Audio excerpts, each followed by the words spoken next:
Kung hindi naman ho patungkol sa Vice President na sasabihin natin, hindi naman po patungkol sa depensa o prosekusyon ng Vice Presidente natin, then wag na ho natin payagan na magsalita pa po dito because nasasayang.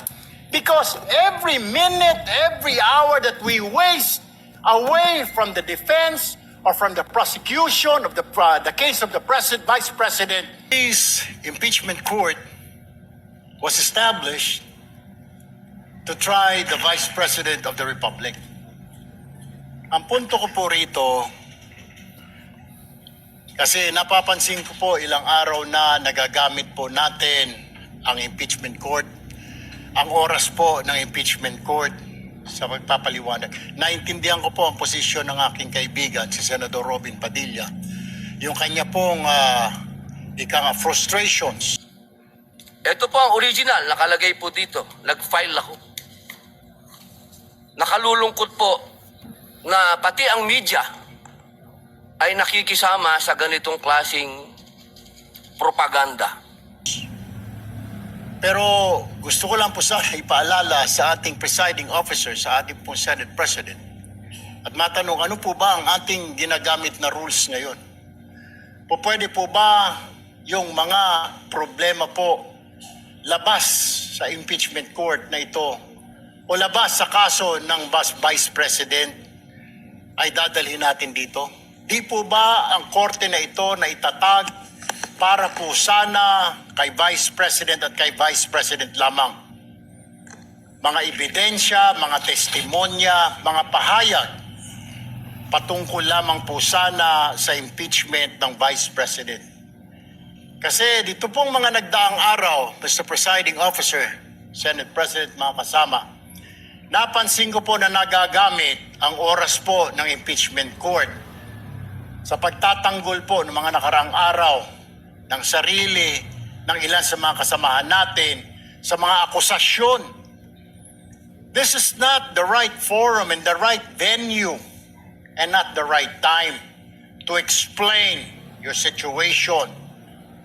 Kung gusto po ninyong mag-eksplika ng inyong mga saloobin, problema, maaari naman po ninyong gawin yan sa labas po ng oras ng impeachment court. Maaari pong sa press conference, nandyan naman po ang Senate media. Anytime po, nandun sila sa Senate briefing room, press briefing room. Maaari din po sa Facebook o sa YouTube magpaliwanag.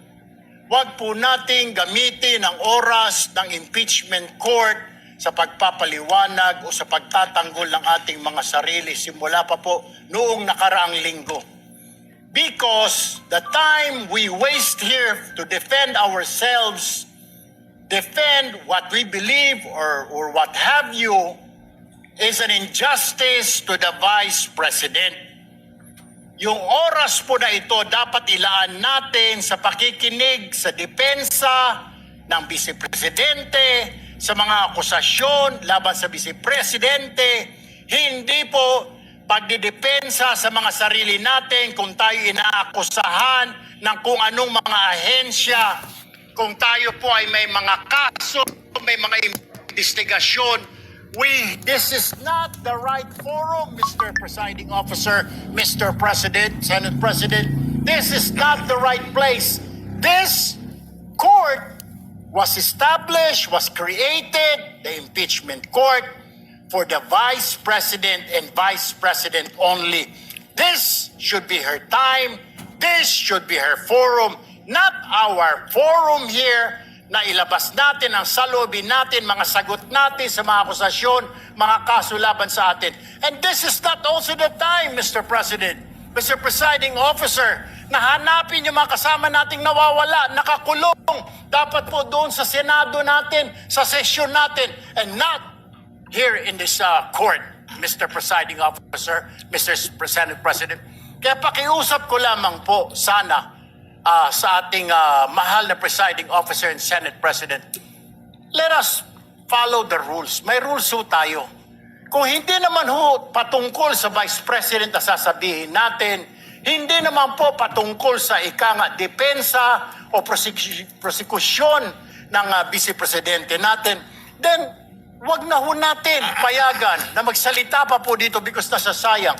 Because every minute, every hour that we waste away from the defense or from the prosecution of the case of the Vice President, it is injustice. It is called injustice to the Vice President, to her family, yung anguish, yung kanyang sama ng loob, yung oras na nakabinbin ang kaso na ito. Let us do this impeachment trial as quickly as possible. If we have to clear the Vice President, then let's clear her.